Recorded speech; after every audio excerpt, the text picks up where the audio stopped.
Hello again, friends. This is Chris Beckman. I'm the corporate chaplain for all of Ebenezer. And welcome to this series of devotionals. And this is part of our response to the COVID-19 virus and the fact that a lot of us chaplains can't visit or do worship services with you all.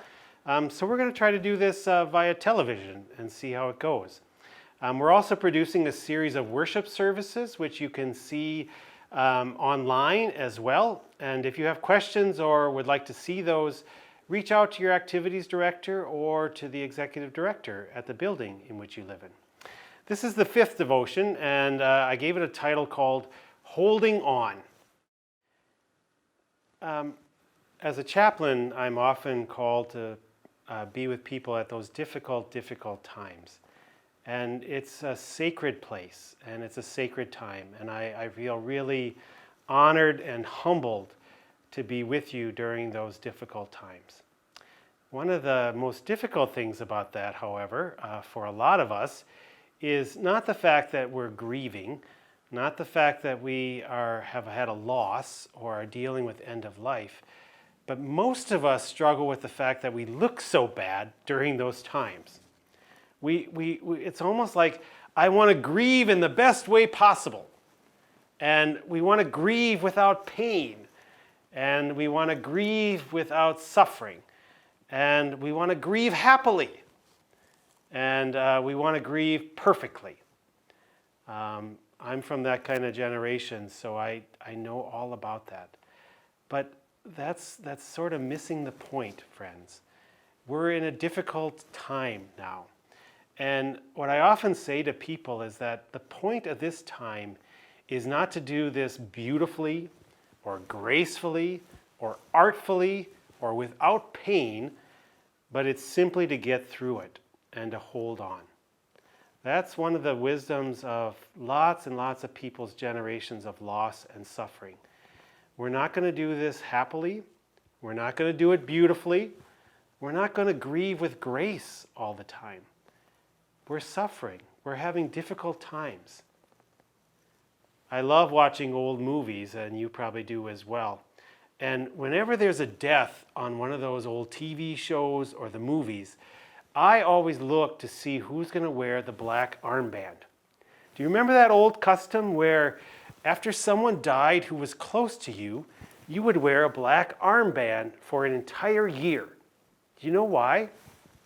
You wore a black armband because that was a reminder to everyone around you that you are not yourself, that you might say things that were inappropriate, and that you would be often in a bad and sour mood, and they should treat you gently and kindly and carefully.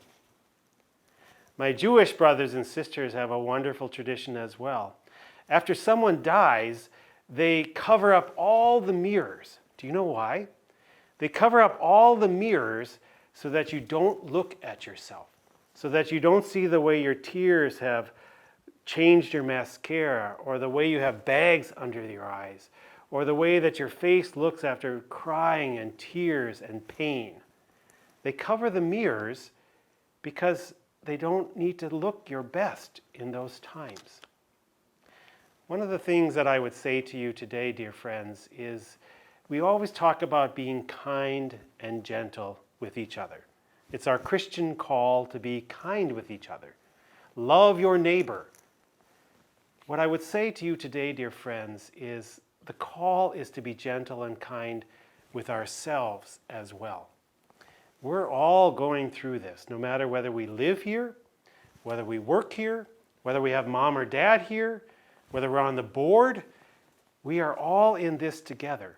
And the call is maybe to figure out how can we be kind and gentle with ourselves.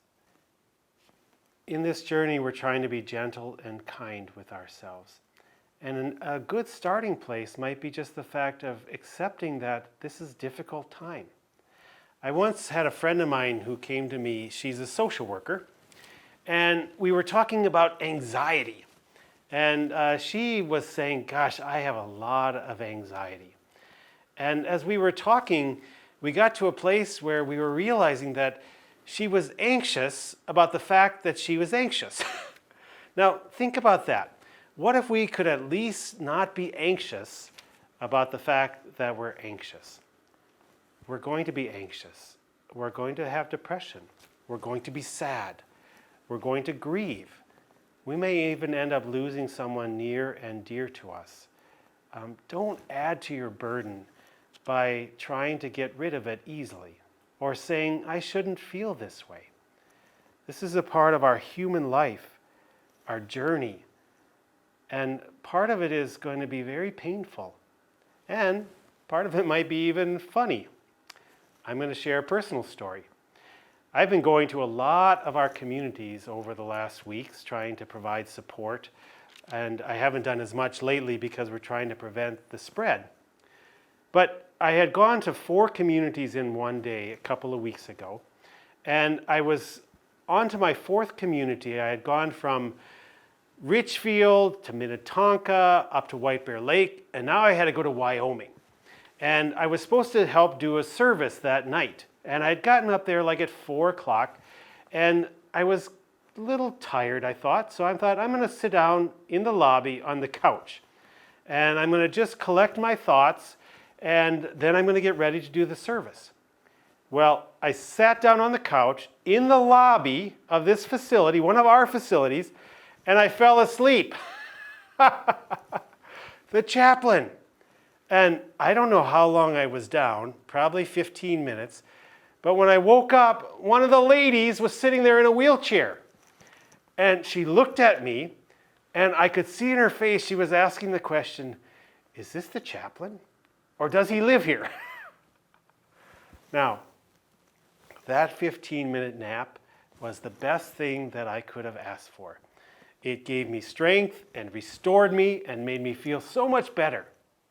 And how much now do I understand even more what we are all going through?